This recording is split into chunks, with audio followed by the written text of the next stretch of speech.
Welcome to Farewell, Mr. Nice Guy, and I am your host, MNG. And you know, when I come on this show and I start this podcast, I'm talking about being a single father. I'm talking about different strategies. I'm talking about the stuff that I did to beat the court. It may not work for you. So don't take this as like a how-to guide or all-to guide. But it was just some things that I did that I just wasn't going to go for so far as like being a single father and being a father to my child. It just wasn't things I was going to go for. But today I'm going to talk about the solo trip that I took to Atlanta. And the reason why I want to talk about the solo trip that I took to Atlanta is because I want to be able to give people the mindset to just go out there and do things that's going to make you happy. Do things that's going to make you feel good. And going to Atlanta on a solo trip actually pushed me past my boundaries. Scariest things that I did, because I've traveled by myself by road, and I traveled by plane before, but I was always going to meet up with people. But in this instance, I was meeting up with a former coworker, and they kind of did me a little dirty. But I'm also going to explain how I kept a positive attitude and I turned lemon into lemonade. Bad situation that happened and turned it into a positive. I'm going to talk a little bit about what actually led up to me taking the trip to Atlanta. So me and this girl, we're just going to call her BR. So me and this girl was actually friends at the job that we worked at. They lived in Georgia and I lived in Michigan. So they always would invite me down. And I was like, oh, I'll come and hang out and everything. And I never went. And I was like, I don't really want to, I wanted to go, but it was the logistics of trying to go, setting my son up with, having him go to his mom's house, or it was just all those type of things I had to move around. But I knew he was going to his mom's house for the summer. The whole time that we're talking about this trip and leading up to it, we're talking about all the things that we're going to do. Oh, I can't wait till you come down here. We're going to have so much fun. And I'm like, all right, cool. Now she said, as long as the date didn't fall on the holiday weekend, it was going to be cool. And I'm like, all right, bet. I can come down this weekend. Would that be cool? The weekend was a little bit before my birthday. So I'm like, all right, cool. It'd be a birthday gift to me. So I'll go explore a whole new state in a new city. Have me a good time. Actually meet up with somebody that I kind of wanted to meet up with, that I was vibing with. As soon as the holiday passed, it started to be a lot of bullshit. A lot of excuses. So first it was, well, let's go ahead and just cancel the trip. And I had paid for the plane tickets. I paid for the rental car. I paid for the Airbnb. So I didn't spend up to $2,000 already just to go on this trip. So the most expensive thing was just the Airbnb. The plane and the car was nothing. But the Airbnb, it was a little bit more pricey, because I wanted to get a place where I had to have free parking. I didn't want to pay for parking, nor did I want to park on the street. So by the time everything started leading up to it, and she was talking about, hey, we should go ahead and cancel the trip. I don't think that we should do it. I'm not feeling too good. Everything's been discombobulated since I came back into town, the whole 9 yards. So I'm like, all right. I was like, well, it's still 2 weeks out, so let's wait it out and see. You may be feeling better. It's 2-3 weeks away. They was like, oh, okay. Now, beknownst to me, I didn't know that it was some of the things I can go ahead and get my money back. I had so much time to go ahead and get the money back for the Airbnb. I had so much time to go ahead and get my money back for the car. But I decided not to, so I just went ahead and I was like, all right, well, I'm just going to continue on and we just going to move forward. That week of, I was flying out on Thursday. So I'm coming to the airport, send her good morning, happy Thursday, hope your day's going well, what's going on. So we texting, and we had planned to go. Now we had built the itinerary together. And I guess at some point in time between the time I got to the airport and probably a week, I guess she thought I wasn't still going to come, because she was saying she was having some hard times. And I'm like, oh, okay, well, cool. Focus on you. Do you? Now I'm only thinking that it's only going to happen for this little time span, that she's going to go ahead and get herself together, but still understanding that I'm still coming down there. But I was like, well, can you help me build? If you're not going to come hang out with me, just help me build an itinerary. She's like, well, what are some things you do? It really don't matter. I like museums and, all those kind of activities. I'm kind of like a nerd sometimes. So I kind of just nerd out over museums and artwork and jazz. I like stuff like that. I like going to events that encompasses those things. She had messaged me on that Thursday and basically was saying, oh, well, I don't want to go to the jazz event on Friday. It was a jazz event happening at a art museum. It was like at a high art museum. And I was like, oh, cool. It's like two of my favorite things. You know, you got the artwork and you got jazz. So I was like, all right, cool. It was like $25 a ticket. So that Thursday, she was texting me like, well, I'm 50-50. I don't want to go. But she also had made a statement that alluded to, well, I'm working from home today. And I just went to the airport and picked someone up. Now, I didn't question who she went to go pick up. I didn't question, but it all started tying in at the end. So we're talking, and I'm like, okay, well, she picked somebody up from the airport. All right, cool. It sounded like she double booked her weekend. So I'm like, all right, whatever. So then I go get on my airplane. I land. The first day in Atlanta, I ain't even gonna lie to you, I seen some beautiful women. Very beautiful women. First of all, I had to navigate the airport. Now, my homeboy told me when he was in Atlanta, every woman that he walked past was trying to talk to him. And then somebody had told me, like, those ain't women, those men. And I'm like, okay, so basically I need to be on the lookout for when women talk to me. I need to start questioning and looking for Adam's apples. That's where we at, huh? Like, my first question to any woman talking to me is, hey, is you natural or did you go under the knife? I just need to understand the idea. Because we gonna have this conversation. We can have a conversation. That's all that we can have a conversation. I don't mind talking to anybody. But I don't want to get mistaken and get caught up in no mess at all. I ain't trying to be on no footage. I ain't trying to be on no video chat. You got the video chat being recorded. Listen, I'm not trying to be in any of that. If I'm out here trying to find love, I'm out here trying to find a wife, don't play those games. Please don't play those games. Let me know up front. I'm transgender. I'm transitioning to a woman. I'm going to be afraid. You know what? That's cool. Hey, let me ask you about your journey. What made you feel that way? What made you come to this realization? But don't think for 1 second that we about to have that night together. We not fucking. I may be inquisitive and ask questions, but we ain't fucking. We not even exchanging numbers. I'm not even trying to get that motherfucking close. But I will be inquisitive and I will ask some goddamn questions. Now, pick my car up, talk to the guy that owned like the Turo. I had got a Turo, so I'm in this Genesis G80. Now let me tell you, I'm a car guy. I love cars. I particularly love luxury cars, Cadillacs, any luxury car, luxury brand I like. I particularly like Audis and BMWs. Those are the kind of cars I kind of go for, but I didn't really want to rent an Audi. There wasn't one that was going to come and pick me up from the airport. Then I wasn't going to rent a BMW because I was like, well, I drove a BMW. It would be cool to drive one. But when I go out of town, I kind of like to drive cars that I don't drive every day. So I have a truck and I have a car. So I try to drive stuff that more likely I'm going to look to buy in the future. And I'm manifesting that I'm going to buy it in the future. After I picked the vehicle up, I went ahead and went to Walmart, grabbed a few cleaning supplies. Now, one thing you don't know, somebody put me up on game. Whether you go to a hotel or you go to Airbnb, you always go ahead and clean that joint up. Run some sanitizing wipes across, spray the bed with some Lysol, get up in there, make it real clean for yourself. Because they come in, they'll do a spot job, and that's pretty much all it is, just a spot job. They do a little bit here, they do a little bit there. So they ain't really doing too much.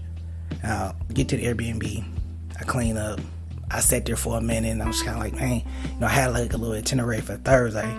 So I'm like, what I'm going to do? So I end up going to the Trap Music Museum. And I'm going to be honest, and this is, I feel how you feel about it.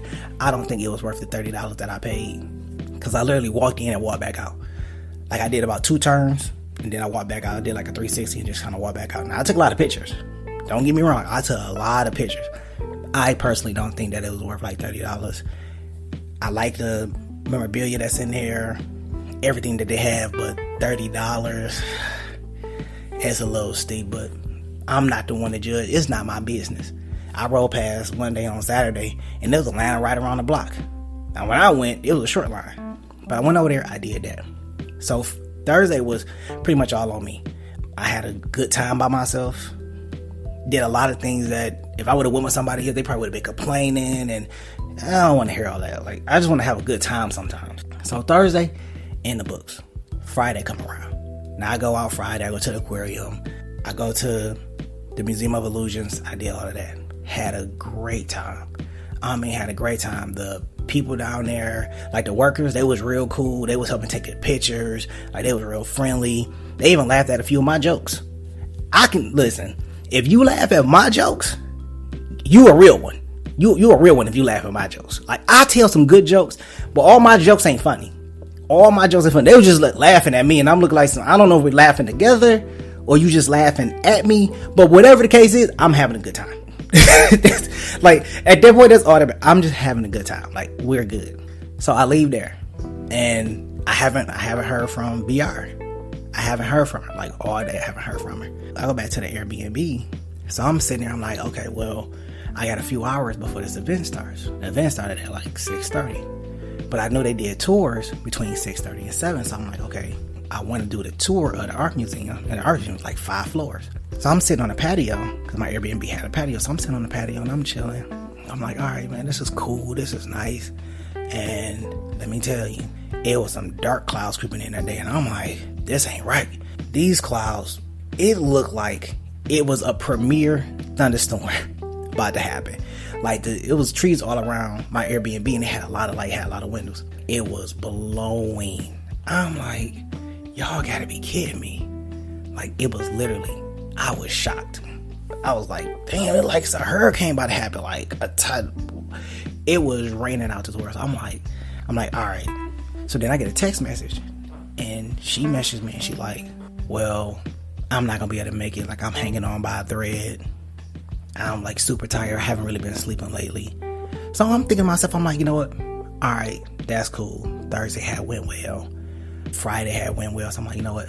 Don't even worry about it. I said, I said, go get you some chamomile tea, get you some turmeric and ginger tea, and that's probably gonna help you sleep.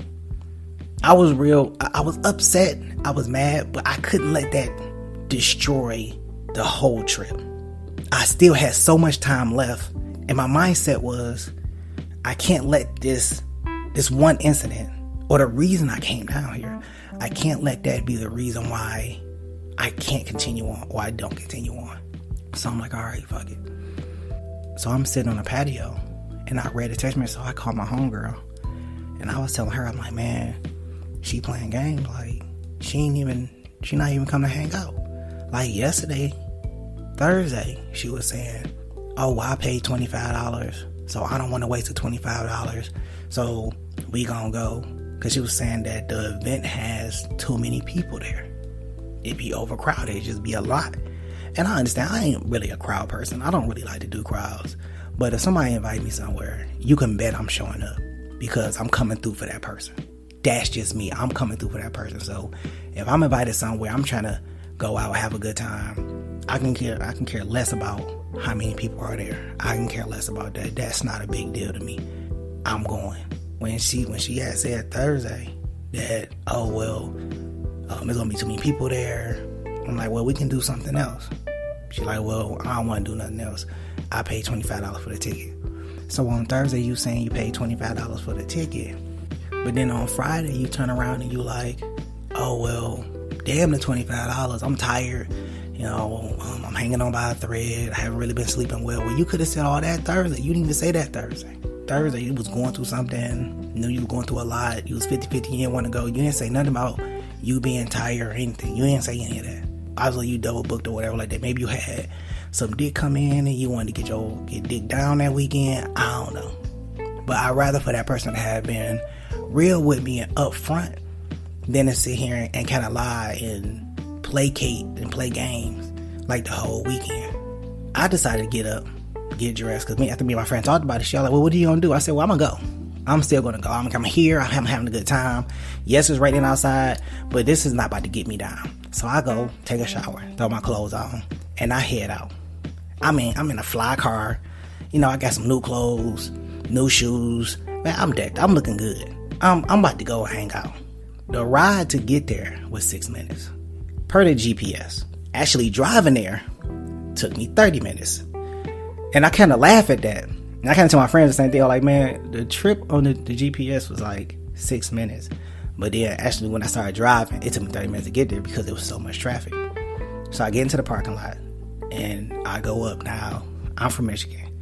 And some buildings in Michigan, if you park underground, and you take the elevator up, you normally end up within the building. In this case, didn't end up in the building. You know where I ended up? I ended up outside with the rain. So I'm like, as soon as the elevators open up, it's just a wall of water. It's just how bad it was raining. It was just a wall of water right in front of the elevator that you literally had to like jump through. It was just raining really hard. So me and the group that I was with, we actually got through, and we had under this clear roof path, and we walking. So the shoes I was in, look, they wasn't meant for running. They was not meant to run in, so I was not about to run in these shoes. So I'm jumping over water puddles like Frogger. Like, I took it all the way back. I'm just boing, boing. So I hear somebody say, yeah, we over here. Come over here to enter over here. And I'm like, but y'all ain't got no tent or nothing. Like, y'all knew this rain was coming. Y'all should have prepared and had a tent. So I get in. The lady scanned my thing at the front desk. So she asked me, how you doing? I said, how I'm doing is the way I look. I am wet, okay? Like, I was kind of pissed off. One, I was pissed off because it rained. And it rained bad. And I had to walk through that shit. Second thing is that, I'm at this event. And I had no problem with being there by myself, but I'm at this event, and the person that was supposed to come with me is not there. So I was kind of frustrated there. So I walked down the hallway, and I see the bar. So I was like, oh shit, they got a bar. Fuck it, I'm about to get a drink. Walked over there. She's like, how you doing today? I said, I need a strong drink. No, she was like, well, what do you drink? I said, I drink whiskey and bourbons. She said, well, I got Crown Royal and I got Jack Daniels. I said, give me Jack Daniels. She was like, well, how do you want it? I said, let me get a shot neat. No, I got a double shot. Let me get a double shot neat. Gave her the money, took the drink. So I'm walking around drinking, and I realized, this is how you know you're a whiskey drinker. Because if you're a whiskey drinker, you know like the ins and outs of whiskey. So you know if you put ice in your whiskey, in some areas, it's like disrespectful. It is, in some areas it's disrespectful to put ice in whiskey, and I'm a big whiskey and bourbon guy. So I had a double shot and I had it neat. I'm walking around and I see everybody pretty much got mixed drinks, and I'm like, damn, I'm the only one sitting here drinking it whiskey straight.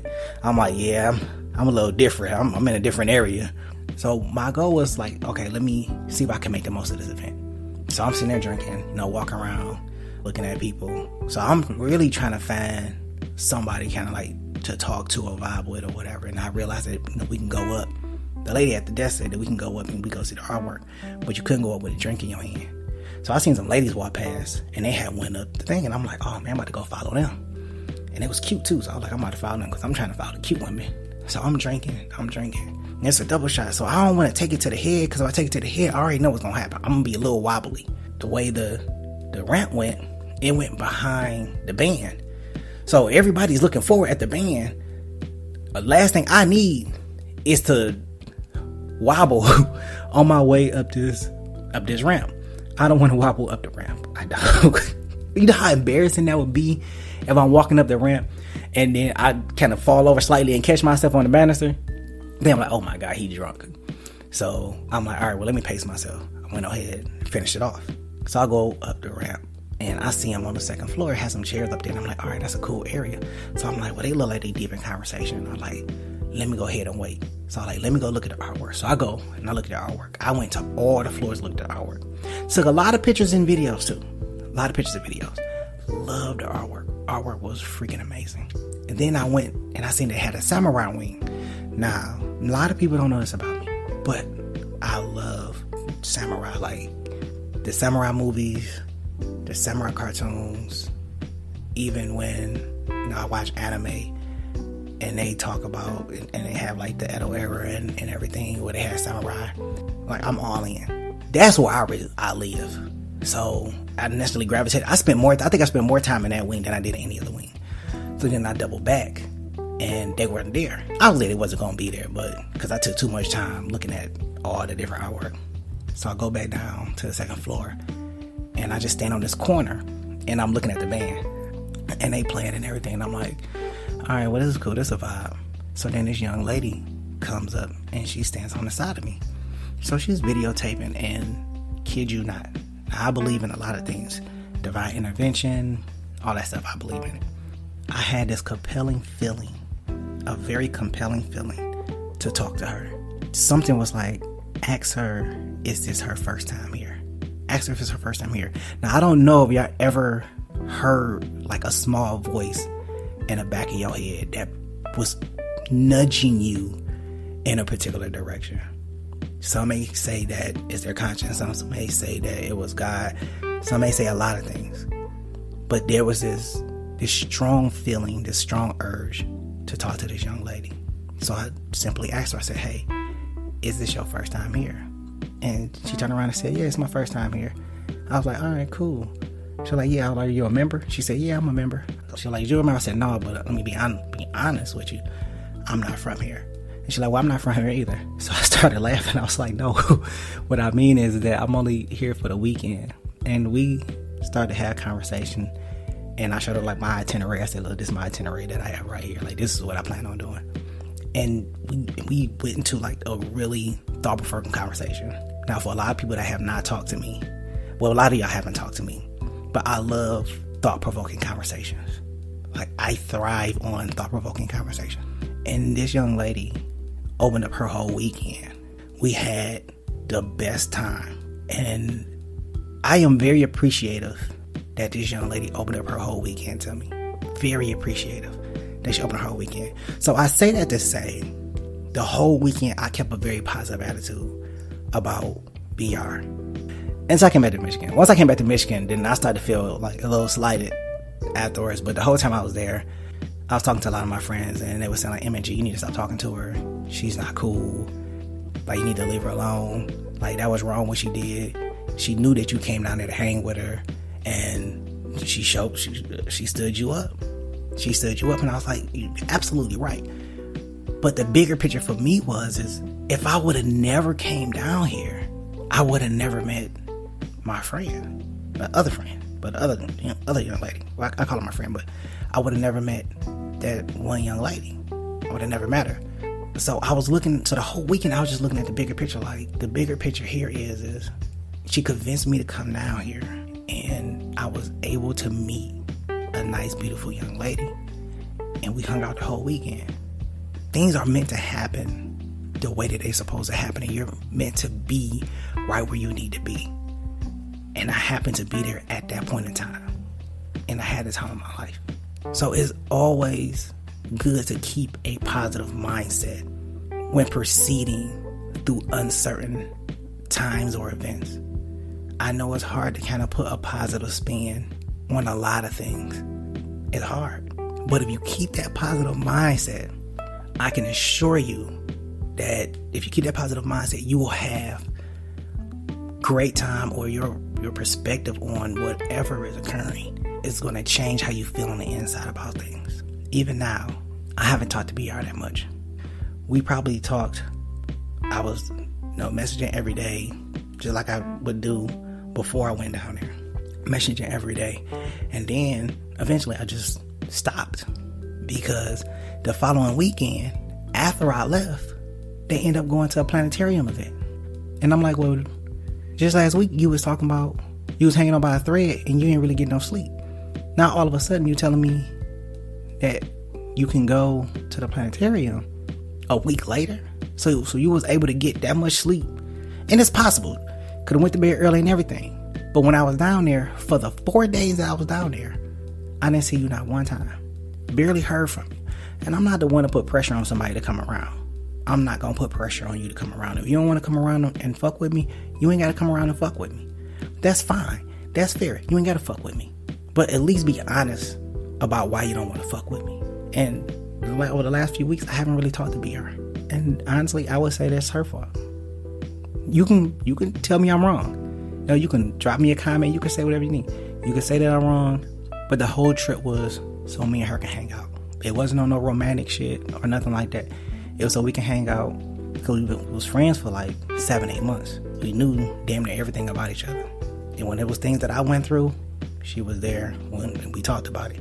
When it was stuff that she was going through, I was there and we talked about it. So it's not like we didn't have a really personal relationship outside of work. We talked about work stuff, but we also talked about stuff outside of work. And I was there. But I would tell anybody, take those risks.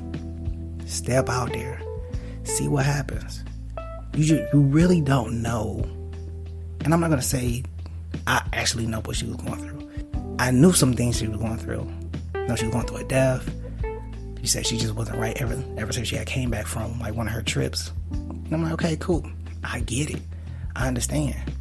But to only communicate with me several times over the trip, that's a little unfair. Especially since the trip was for me and you to go hang out and you was going to show me around the town. If you wasn't going to do that, then I think you should have been a little bit more upfront saying that, hey, I'm not going to be able to show you around. I got another friend coming in and I'm going to hang with them. Okay, cool. I'd rather take that honesty than to take the lie or the misleading. I think that's where I kind of like draw the line at.